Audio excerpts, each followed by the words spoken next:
Eh bien le bonjour à tous, ravi de vous retrouver pour cette grosse vidéo consacrée à l'actualité du MotoGP. On a donc de nombreux sujets parce que je rappelle qu'on enchaîne du point de vue des week-ends du MotoGP. À la fin de cette semaine, ce sera le Mugello. On a donc beaucoup d'informations à se voir. J'espère donc que ça va vous plaire et que tout simplement vous allez aussi très bien. Bref, on va donc commencer avec une news qui je pense donne le sourire. On a appris la participation de Johan Zarco aux 8 heures de Suzuka. Le pilote français a donc déclaré: je suis vraiment excité. Participer aux 8 heures de Suzuka est une nouvelle aventure pour moi. C'est une grande fête et une chance de montrer ce que nous pouvons faire avec Honda. C'est une course que je savais que j'allais faire un jour, donc je suis heureux de la faire maintenant. J'adorerais la gagner. Je rappelle que cette course du championnat du monde d'endurance aura donc lieu le 21 juillet.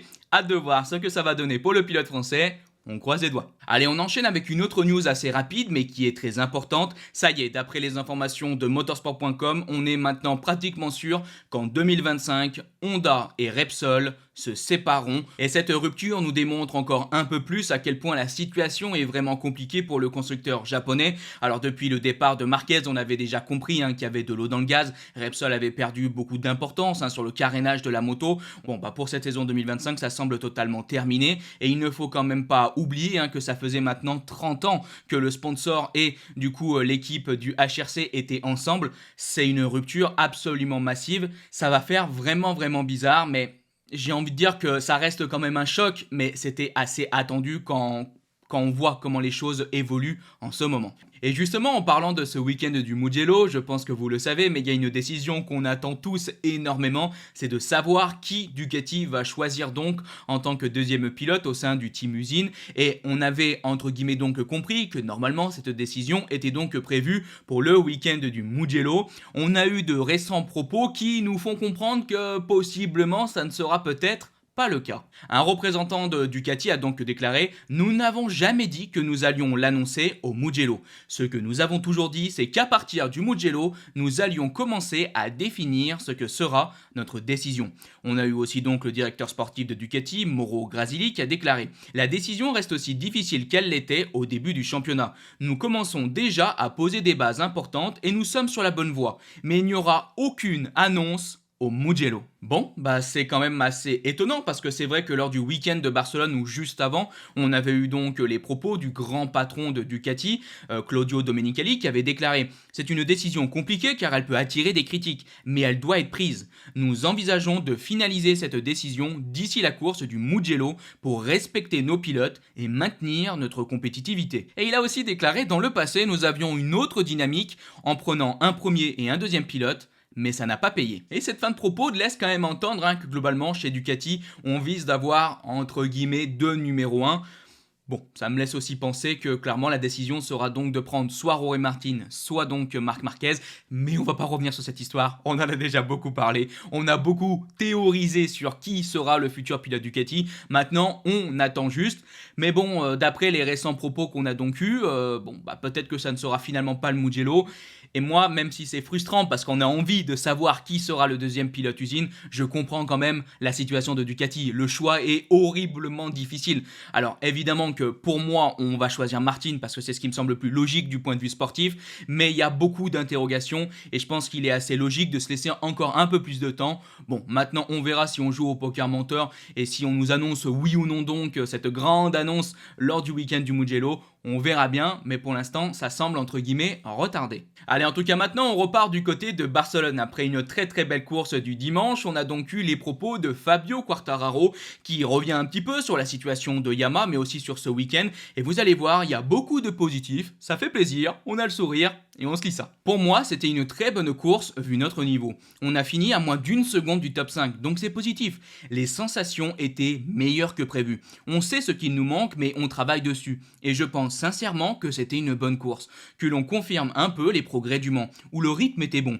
Il était également bon ici, donc j'espère que nous allons pouvoir faire de vrais pas en avant. Pour moi, les nouveaux éléments aérodynamiques aident à tourner, à entrer un peu plus vite dans les virages. C'est difficile de dire si ce sont de gros progrès, parce qu'avec l'aéro, on ne dit pas waouh, c'est beaucoup mieux. Il faut s'y habituer. Par le passé, j'ai testé l'aérodynamique 2023 et la 2024, je disais que c'était mitigé. Et au Mugello, on a testé la 2022, c'était un désastre. Avec l'aéro, il faut s'habituer. Et je pense qu'à l'avenir, ça apportera un bon pas en avant. On espère en faire un de plus. J'espère que ce sera possible. Je pense que c'est le bénéfice d'avoir les concessions. Après le Mugello, on ira à Valence pour 2 jours de test. C'est vraiment chargé, mais ça en vaut vraiment la peine. Parce que je pense que Yamaha n'a jamais travaillé comme ça par le passé. Ils n'ont jamais eu autant d'idées. Et on n'apporte pas des choses juste pour apporter des choses. On dit vraiment à l'équipe que je ne veux pas tester un nouveau châssis ou un nouveau bras oscillant. On en a déjà testé des centaines. On sait quel est le problème, donc maintenant, ils se concentrent vraiment sur ça et ils travaillent plus intelligemment. Évidemment, quand on fait de petits progrès, on en veut de plus gros le plus vite possible.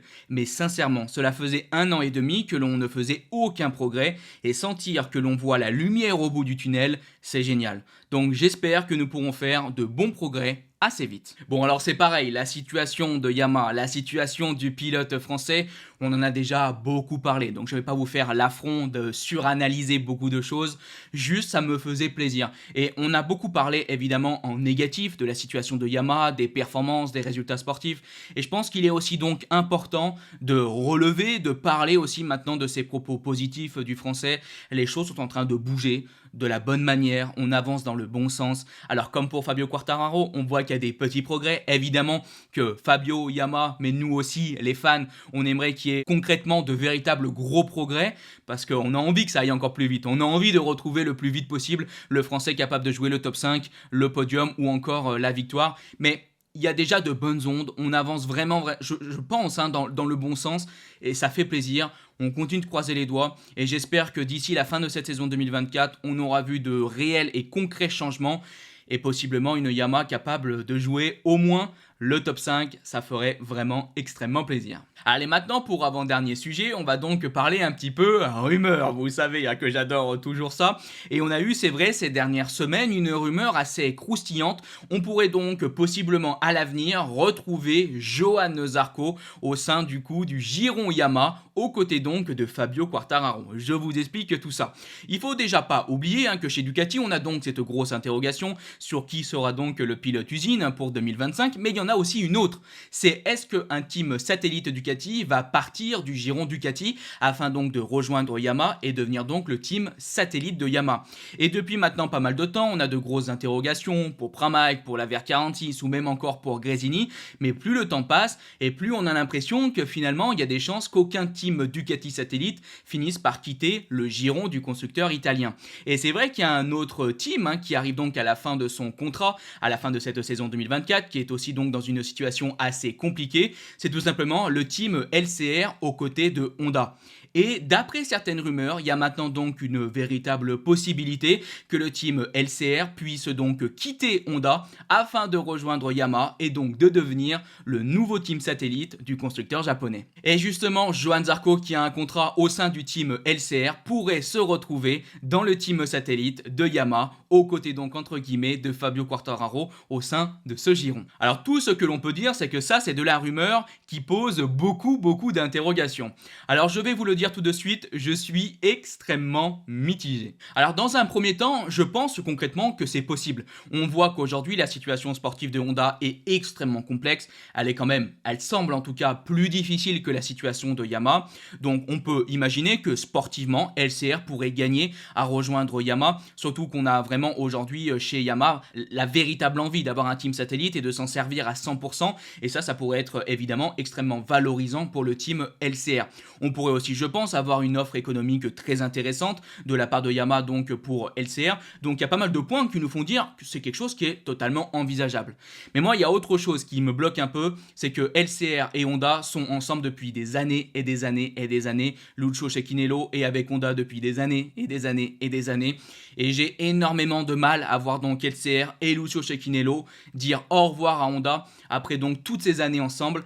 ça me semble vraiment compliqué de penser à ça. Maintenant, ça fait quand même, je trouve, un peu écho à l'un des premiers sujets de cette vidéo, c'est Repsol et Honda. Je pense que si vous revenez 5 ans en arrière, imaginez un départ de Repsol de chez Honda, ça paraissait impossible. Attends, ça fait des années qu'ils sont ensemble, c'est un peu le même son de cloche. Pourtant, finalement, comme on a pu le voir en 2025, il y a des chances que ce soit terminé entre le sponsor et le constructeur japonais. Donc, peut-être que ça ira dans ce sens-là, mais ouais, je continue de bloquer. Après, je dois bien avouer que pour Johann Zarco, je trouve que ça serait quelque chose d'absolument exceptionnel. Je pense que la moto qui irait le mieux aux pilotes français, c'est la Yamaha. Alors évidemment, la Yamaha a beaucoup évolué. C'est plus la Yamaha de 2017 quand Johann Zarco était justement dessus. On est dans une autre époque évidemment, mais je pense qu'un Johann Zarco sur la Yamaha, ça serait vraiment exceptionnel. Et surtout, du coup, chez Yamaha, on gagnerait un pilote de développement. Parce que c'est peut-être l'un des points noirs aussi du constructeur japonais, c'est qu'on a du mal à peut-être avoir un pilote véritablement d'expérience pour développer concrètement cette moto en dehors donc de Cal Crutchlow. Mais bon, Cal Crutchlow, il est pilote test, c'est un petit peu différent, mais je pense que du coup, au sein de l'équipe satellite, pouvoir s'appuyer sur un pilote comme Zarco, ça serait exceptionnel pour Yamaha. Et je vous avoue qu'avoir les deux pilotes français au sein du giron Yamaha, ça me ferait plaisir tout simplement. Donc c'est une rumeur qui me donne un grand sourire. Il y a évidemment des choses qui nous font dire que c'est possible, mais je suis toujours assez mitigé. En tout cas, il faudra voir comment cette histoire va évoluer. On en a déjà aussi beaucoup parlé par rapport au team Ducati. J'ai quand même la sensation que c'est plutôt un team Ducati qui va partir plutôt que le team du coup LCR. Mais bon, les choses sont de plus en plus longues. On attend. On n'a pas vraiment aujourd'hui de news qui vont dans un sens ou dans un autre. Je ne sais pas trop. Maintenant, c'est sûr que ce qui serait très compliqué, c'est pour Honda. On sait que, comme on a pu déjà le dire, la situation est aujourd'hui extrêmement difficile. Le projet est dans une situation extrêmement difficile. Les résultats sportifs sont extrêmement difficiles. Si on venait à perdre l'équipe satellite, un Johann Zarco qui, je pense, aide énormément au développement aussi de cette Honda, c'est quand même une sacrée claque qu'on te met derrière le crâne là. Donc bon, oui, il y a de bonnes ondes du coup pour Yamaha si ça se fait, mais pour Honda, ouais, c'est vraiment difficile. Donc bon, il y a du positif, il y a du négatif, je sais pas trop ce qu'il faut prendre, pour l'instant c'est vraiment qu'une rumeur, on n'a aucune chose qui sont affirmées ou non, rien n'est officiel. On verra bien comment cette histoire évoluera, mais je tenais à vous en parler. Et maintenant, pour terminer avec ce dernier sujet, on va donc revenir sur l'un des sujets chauds de la course du dimanche de Barcelone, c'est la décision d'Enea Bastianini de refuser d'appliquer la sanction de la direction de course. On va donc pas mal en parler. C'était évidemment l'un des sujets majeurs de la vidéo débrief de dimanche, j'ai essayé de donner un petit peu mon avis là-dessus. Beaucoup de personnes m'ont tapé sur les doigts dans les commentaires, à tort ou à raison, mais j'ai quand même envie dans l'ensemble de dire à raison. Il y a certains points que je vais essayer de rectifier et vous le savez, je n'ai toujours aucun problème à dire quand j'ai tort ou que j'ai mal analysé quelque chose. Il faut jamais oublier que les débriefs sont souvent à chaud, alors ça apporte plein de bonnes choses, mais aussi sur certaines situations, des fois...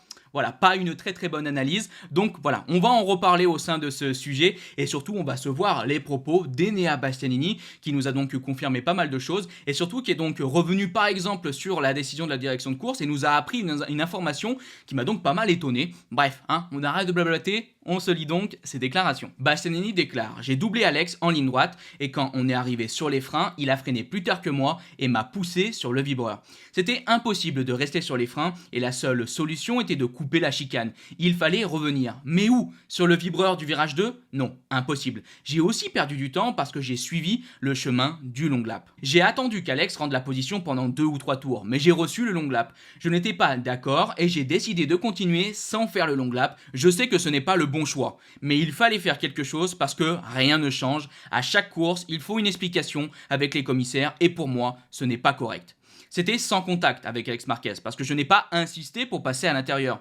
J'étais sur le vibreur, c'était risqué d'aller à l'intérieur pour moi. Selon moi, c'était trop à la limite. J'ai attendu qu'il rende la position, mais si ce n'était pas le cas, pour moi, ça allait.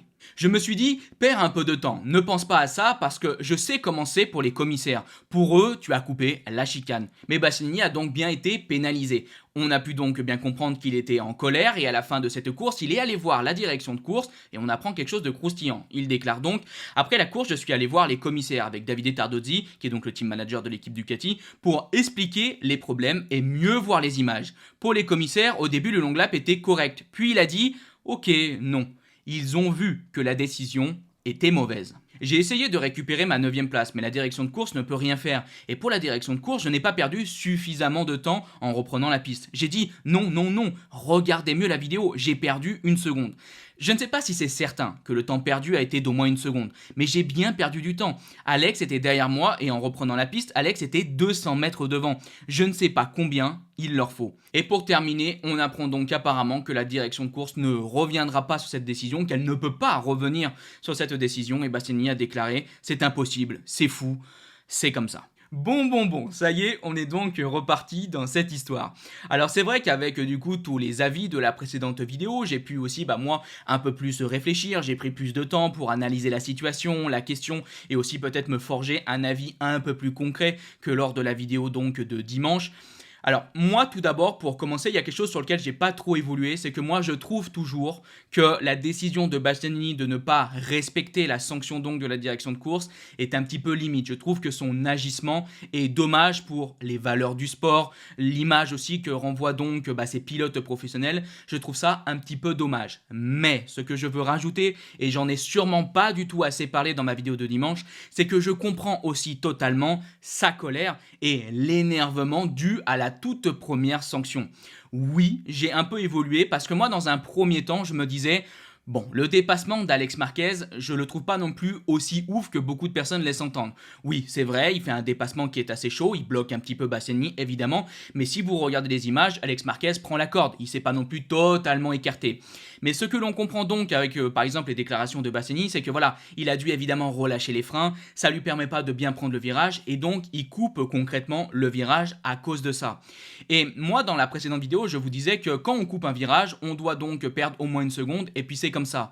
Sauf que quand concrètement on se fait sortir, là finalement il y a aussi un autre débat. Parce que quand on se fait sortir par un pilote, on peut couper un virage. Et en plus Bastianini a eu le respect entre guillemets de perdre quand même un petit peu de temps. Et ça c'est sur ce point là que je trouve j'ai pas très bien analysé la situation lors de la vidéo du dimanche. Parce que tout ça, ça me fait dire quoi? C'est que oui, on peut quand même le dire, cette sanction elle est quand même pas vraiment légitime. Alors évidemment que c'est toujours difficile, je tiens toujours à faire ce petit message. La direction de course essaie sûrement, je pense, de faire de son mieux. Est-ce qu'ils le font bien? Bon, je pense que vous savez, avec les années qui sont donc passées et toutes les vidéos que j'ai pu faire, que je suis très souvent en total désaccord avec les décisions de la direction de course. Dans un premier temps, là ici je me disais bon, il n'a pas respecté les 1 seconde qu'on doit rendre, allez j'ai envie de dire c'est peut-être ok dans l'idée, même si le règlement est beaucoup trop sévère et que dans le principe même c'est quand même complètement fumeux comment on applique ces pénalités, mais c'est vrai que maintenant en y réfléchissant bien, Bastianini se fait quand même sortir, et en se faisant sortir, je trouve ça pas normal qu'on mette une pénalité au pilote. Parce qu'il faut quand même pas oublier qu'il rend du temps, il se retrouve derrière Alex Marquez, il a été quand même pas mal gêné et il évite du coup le crash, mais ça c'était justement, rappelez-vous, un débat qu'on avait eu au Mans avec Aleix Espargaro. Parce que en fait aujourd'hui tu as un gros problème, c'est que soit tu continues de tourner, les deux pilotes se touchent et il risque donc d'avoir une sanction pour le pilote qui a fait un dépassement on va dire trop limite, mais si le pilote du coup relève et coupe un virage, finalement c'est lui qui est pénalisé. Donc il faut faire quoi? Il faut rester au contact et qu'on s'éclate pour les deux pilotes, ou est-ce que du coup il faut avoir l'intelligence de se dire oula là ça passe pas, je relève, je coupe un peu, je me retrouve derrière et on suit normalement? Évidemment c'est la deuxième option qui paraît la plus logique, qui est la plus concrète dans cette situation, et c'est justement ce qu'a fait Bastianini. Et pourtant on applique un règlement en disant ah non, c'est pas bien ce que t'as fait, t'as évité un crash, t'as coupé oui certes un virage mais t'as bien rendu du temps, t'es derrière le pilote, mais on va quand même te mettre un long lap et donc entre guillemets donc 3 secondes de pénalité. En y réfléchissant bien, c'est quand même complètement fumeux. Il faut quand même bien admettre que c'est pas normal et que c'est une application du règlement qui, dans cette situation-là, dans ce cas concret, ne fonctionne pas. Enfin, je trouve ça quand même complètement bête pour rester quand même assez poli.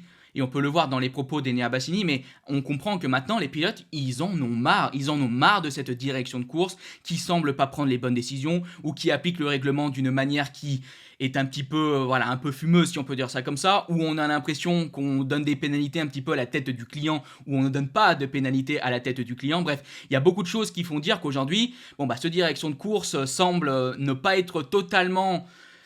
ne semble pas maîtriser complètement la situation. J'essaie quand même de peser mes mots, et on en a aussi beaucoup parlé, par exemple encore à Jerez, on en a parlé au Mans, et on en parle encore ici à Barcelone. Donc Évidemment que je peux comprendre que Bastianini s'agace et se dise bon maintenant, et je mets le point sur la table, je fais pas les pénalités, et puis allez-vous, hein.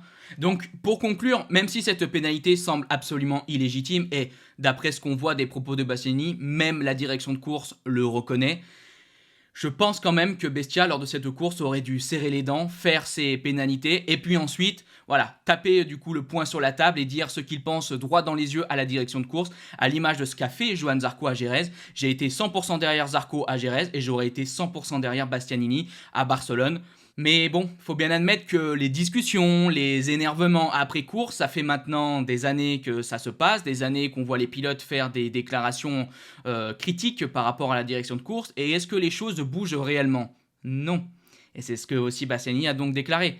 On est aujourd'hui dans une situation où ça dure, ces situations qui sont donc litigieuses, et rien ne bouge. Donc peut-être qu'il faut aussi des actions coup de poing, à l'image de ce que vient de faire Bestia à Barcelone. C'est tout un débat, et je vous avoue que bon, c'est quand même vraiment difficile de se positionner. J'espère que là j'ai été un peu plus... voilà, je suis arrivé à mieux faire comprendre comment personnellement je vois la situation. Je répète toujours que c'est pas moi qui ai tout simplement l'avis ultime ou quoi que ce soit. Je peux me tromper, je peux dire des bêtises, peut-être que je me trompe aussi dans cette vidéo. Le but c'est toujours de partager sa passion, et voilà. Je vous invite aussi évidemment à en rediscuter en commentaire si jamais ça vous intéresse. Bref, pour moi on est donc arrivé à la fin de cette très grosse vidéo, et j'espère qu'elle vous a plu, et si elle vous a plu, n'hésitez pas à la liker, partager, commenter. On se donne donc rendez-vous vendredi pour la vidéo débrief de cette journée du MotoGP sur le circuit du Mugello. Je vous dis bye bye les potes, ciao.